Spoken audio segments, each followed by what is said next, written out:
everyone! So, sa ngayon, tignan natin kung ano ang mensahe ng Panginoon para sa ating lahat.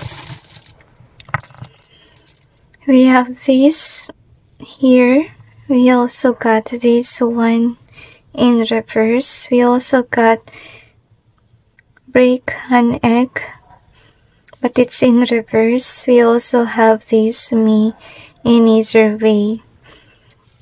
We also got this one strength. So, I kinda like feel na gusto sabihin ng Panginoon sa'yo na may tao na nagtatry na i-control yung iyong buhay. Pinipilit niya maging malungkot yung iyong buhay. Kung sakali man may karelasyon ka na, pinipilit niyang i-break yung iyong connection para ikaw ay mag-isa na lang. So, you have the gold here. We also have the oops in either way. We also got the say in either way. We also have this one. So, itong taon na to, I kinda like say na pinapagmasdan ka niya na you are achieve your goals and your dreams.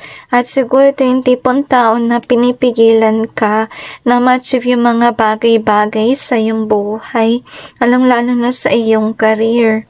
So, you have this say twice. We also got the more in reverse. We also have this wise. So, I kinda like seeing itong taon na to, pinipigilan niya yung iyong progression. Kasi ayaw niya magkaroon ka ng maraming pera or maraming ari-arian. And there's somebody that is wise. I feel like wiser than this person, you know.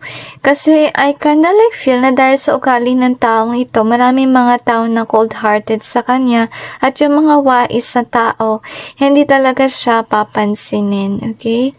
So, yung advice sa'yo ng Panginoon about this person, huwag kang mag-alala, hindi siya Diyos.